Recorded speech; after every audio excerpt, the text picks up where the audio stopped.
grand ceremonial welcome there for Prime Minister Narendra Modi at the White House.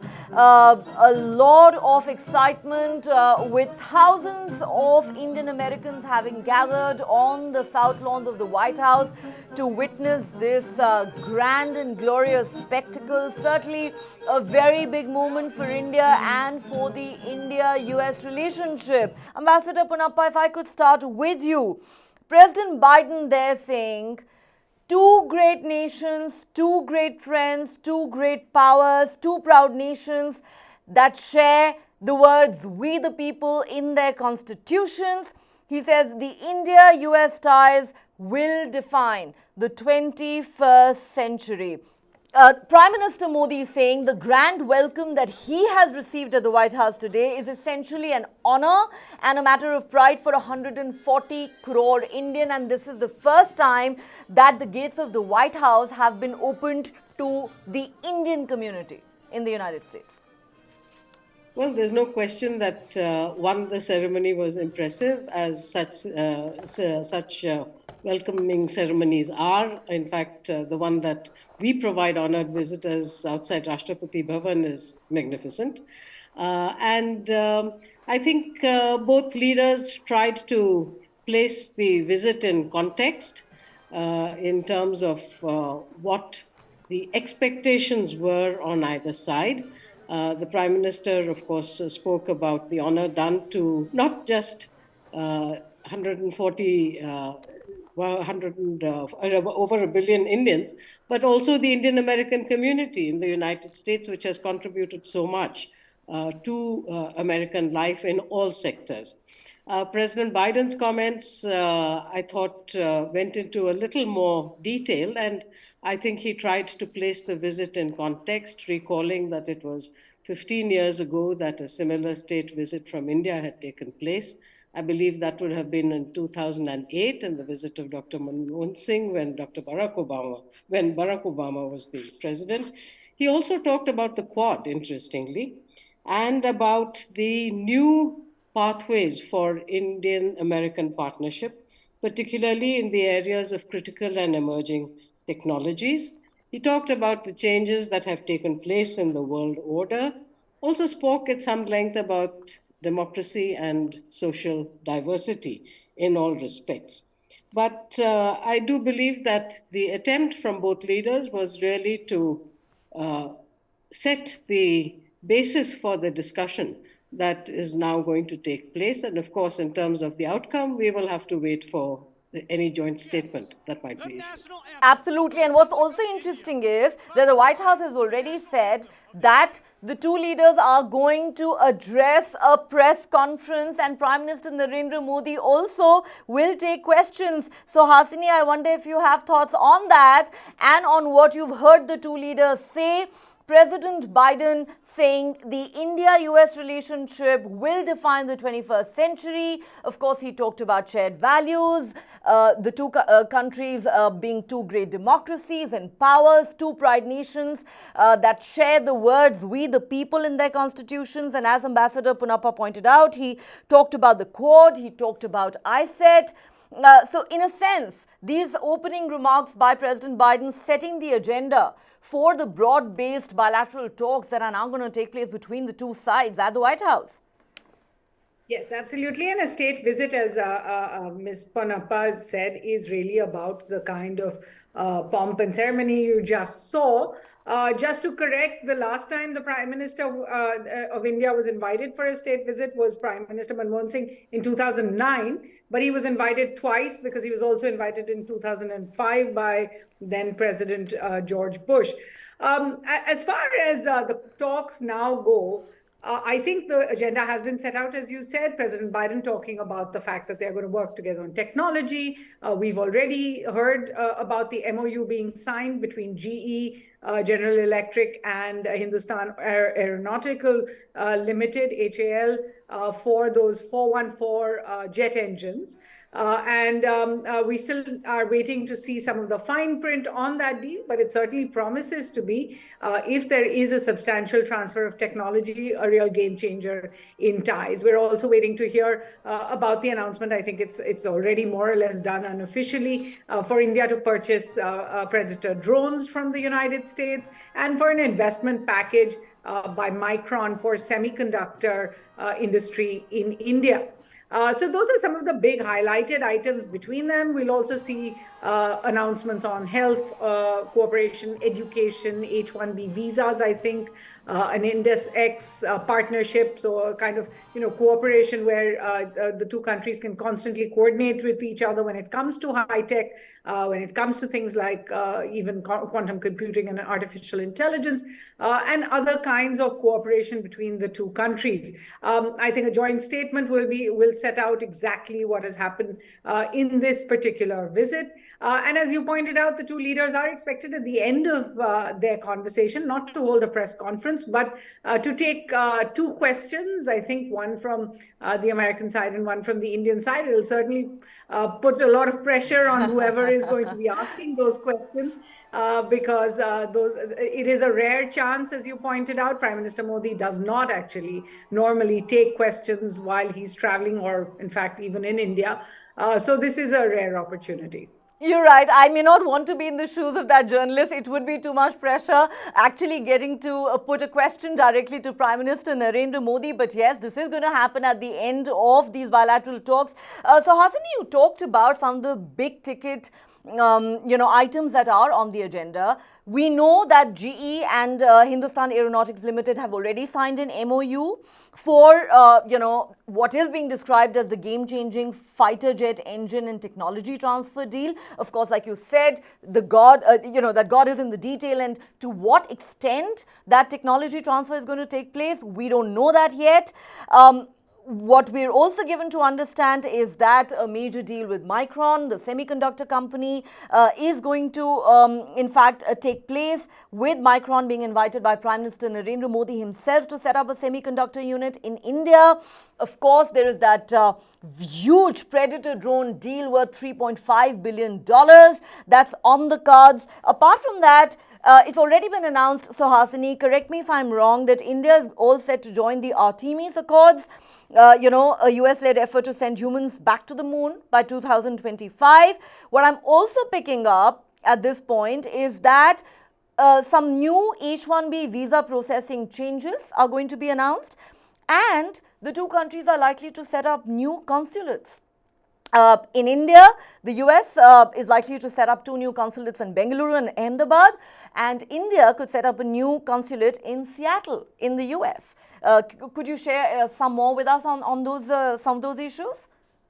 Yeah, correct. In fact, on the people-to-people ties, you will be seeing announcements on visas, because, of course, that is a very important part of the relationship that it has become. What the US has announced is a new pilot program, particularly for H-1B visa holders, that they will not have to leave the United States in order to renew their visas, because this has always been very disruptive. So that's one announcement expected to be made, and to cover H-1B and I think even what are called skilled visas by 2024. We're also expecting the US to announce new consulates for Bengaluru and for Ahmedabad, and for India to reopen a consulate in Seattle and possibly one other place. As far as the Artemis Accords go, this is a grouping of about 25 countries that have signed on. Yes, the moon mission is a part of it, although it's still unclear what part of the cooperation India will be in. Of course, it will be a new step for India and the US if that were the case. So far, there's been a lot of cooperation, of course, with Russia on space in particular, but in the last few years, we've seen more on China. In terms of the big deal that you were talking about for the jet engine technology, remember, this isn't the first time a deal like this has been discussed.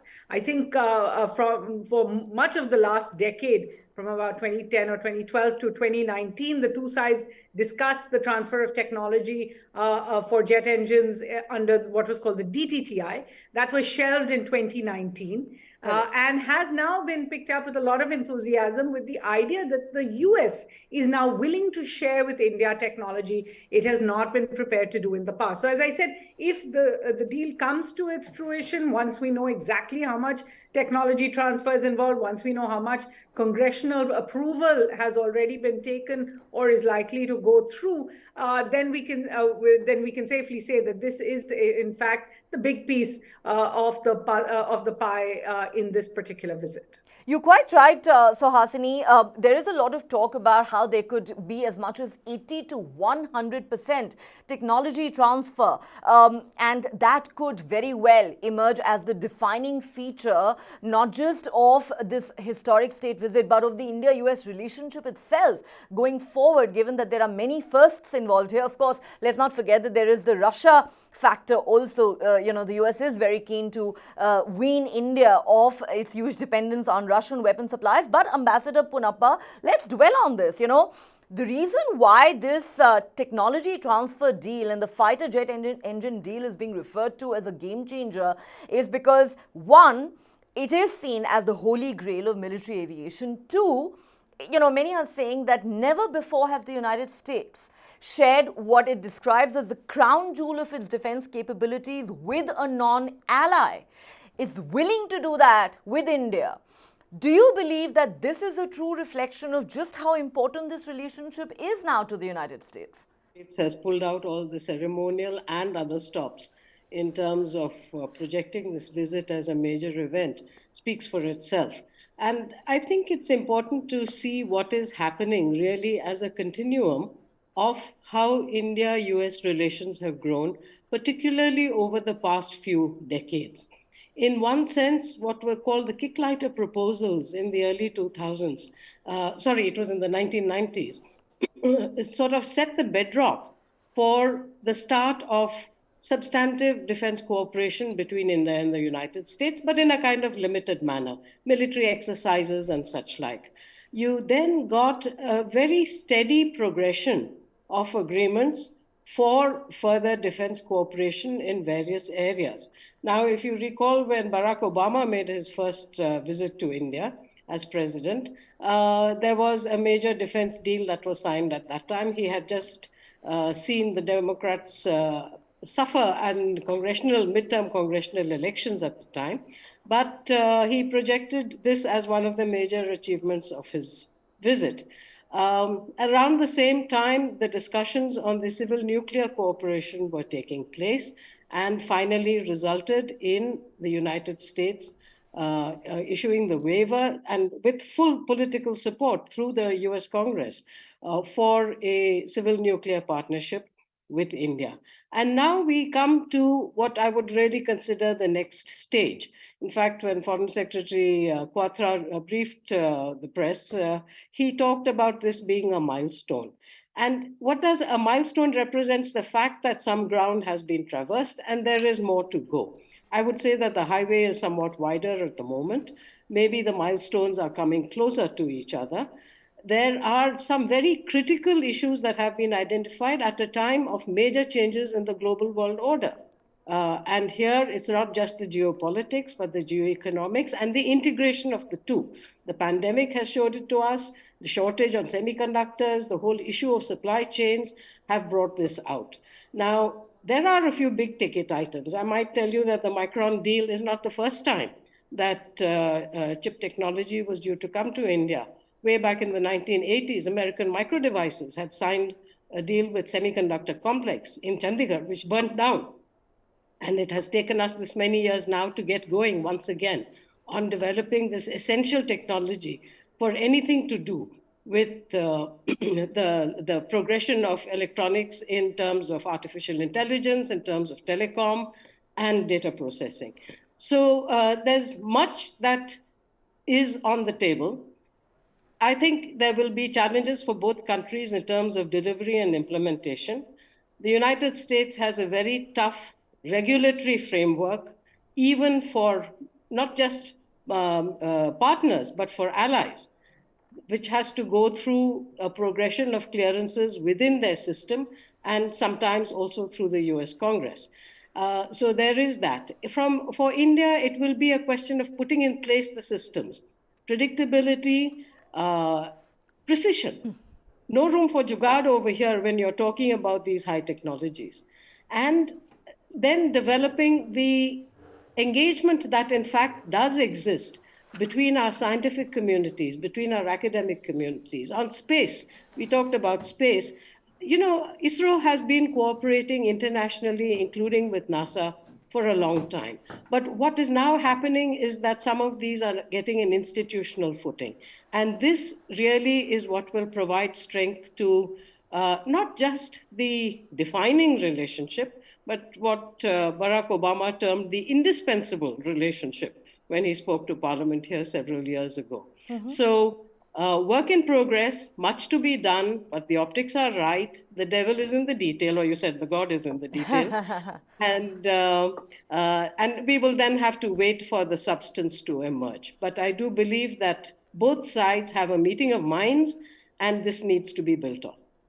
It certainly is being built on. I think that is quite evident from, this historic state visit that is taking place. On that note, Ambassador Leela Ponappa, ma'am, always a pleasure talking to you. Thank you so much for sharing your perspective and time with us on, of course, what is a historic day for the India-US relationship. Suhasini, coming back to you at this point, before we get into specific issues, and there is a lot to deconstruct here, let's look at the big picture for a moment. Now, US Ambassador to India Eric Garcetti has said, and I'm quoting him here, this is what history feels like. This relationship is positively past the point of no return. We have more than 100 deliverables. It's an all-arena partnership. The momentum is unstoppable. And then you have everyone from National Security Advisor Jake Sullivan to President Biden himself saying this is going to be one of the defining partnerships of our age. You know, I'm tempted to go back in time. You might agree that President Bill Clinton's visit to India all the way back in 2000 in many ways signaled the beginning of a new chapter in the India-US relationship. And then let's not forget the historic civil nuclear deal that was signed under President George W. Bush and Prime Minister Manmohan Singh in 2005. It truly took the India-US relationship to the next level. Now, looking at what's happening today through the prism of recent history, would you say that Prime Minister Modi's state visit, in a sense, is a coming of age of the India-US relationship? How would you define it? I think this has been a relationship that has grown year on year since the period you described when President Clinton came to India. And remember, it went to possibly one of its worst points in 1998 after India tested the nuclear tests. When the US sanctioned India and all the rest. So from there, it has been one after another years of good relationships getting better every year. Some years not so much, some years a little less, but actually there's been a steady secular increase in ties between the two countries. So I'd say this is yet another milestone, as Foreign Secretary Vinay Quatra put it. Remember, the 2005 visit of Prime Minister Manmohan Singh was important when the nuclear deal was first signed. The state visit in 2009 was equally important. I think there was Prime Minister Modi's visit to the US in 2014 that saw a kind of a reigniting of ties, if you like, between him and President Obama, who then came to India. So we've seen a series of these visits. Obviously, when a visit is underway, it always seems like the biggest thing ever.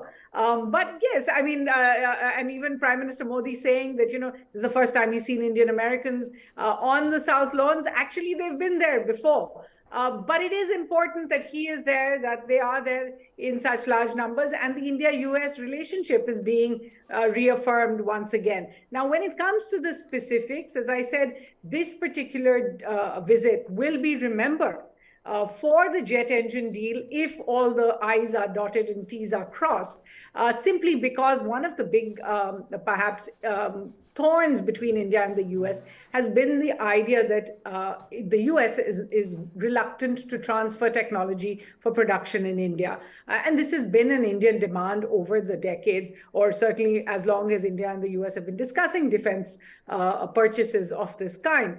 As I said, an entire decade went in from 2010 to 2019 discussing this under the DTTI, and then was shelved.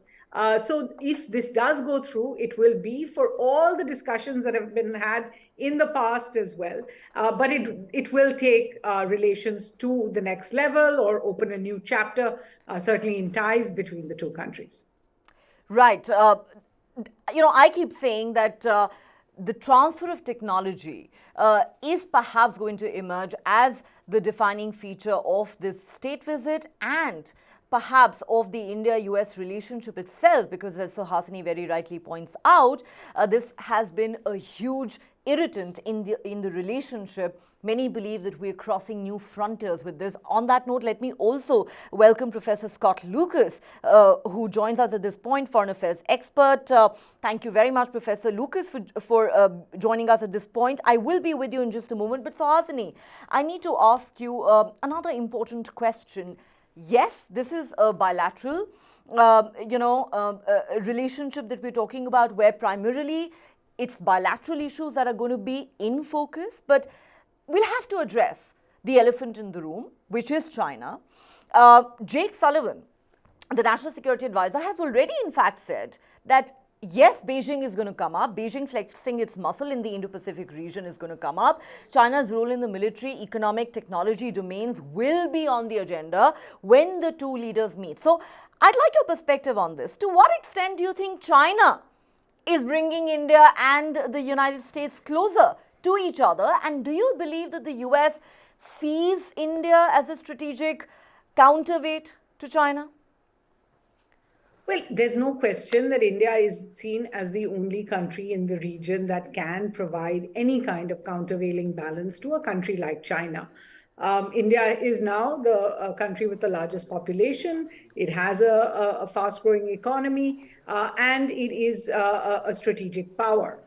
So I don't think that is in any way overstated. Since 2017, when the Quad was revived, certainly it has been seen as one vehicle of trying to offer counters to China, not as much as to contain China, but to offer counters to China within the region as part of a strategy between India, the US, Australia, and Japan.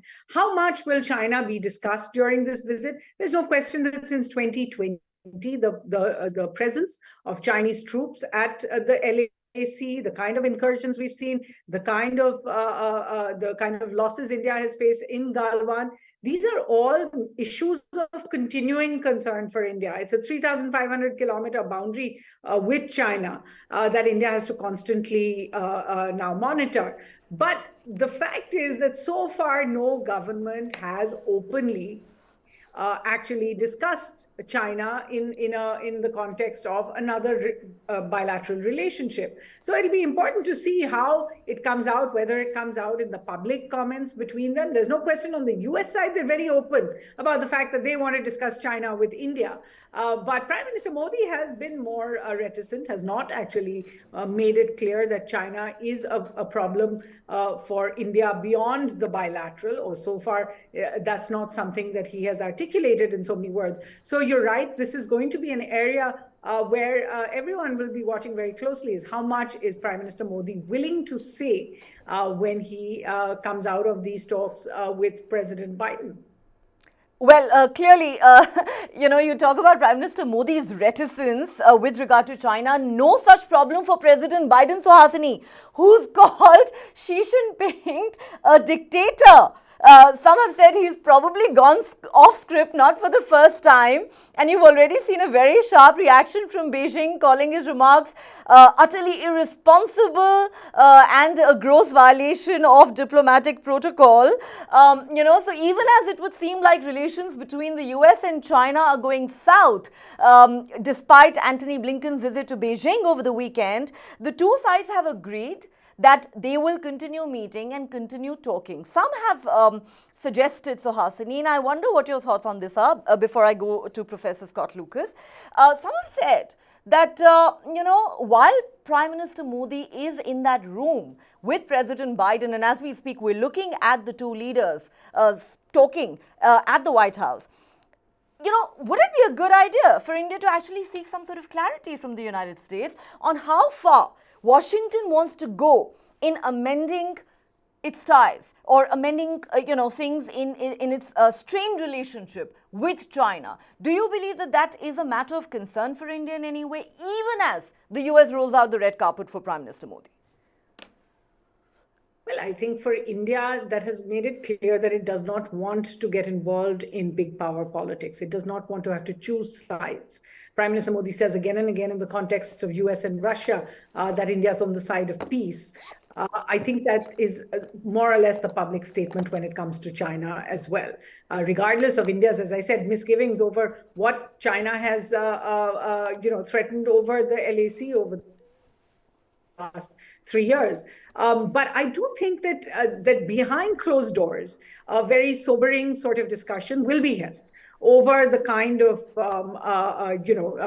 threat perception there is in the region. What are the kind of ways of maybe reducing tensions in the region as well? And I'm sure both sides will have ideas on that. Another elephant in the room, if you like, and it's been discussed so much that it's worth mentioning, is the idea of whether the US is going to, because the US makes it clear that one of the reasons for that good relationship is shared values and two democratic countries coming together. Now, in the last few days, we have heard from inside the US, from the Democratic Party, from the Congress, concerns about democratic backsliding in India. And the question will also be, is that going to be something President Biden is going to raise in any shape or form? What's interesting is the maximum pressure is coming to him from within his own party. People like Senator Bernie Sanders. There was a whole group of Congress women who have said that they will boycott Prime Minister Modi's speech at the joint sessions of Congress tomorrow. So the question is going to be, is President Biden going to put those aside and continue to talk only about his relationship with India and the bilateral relationship, or is he going to let this elephant into the room as well?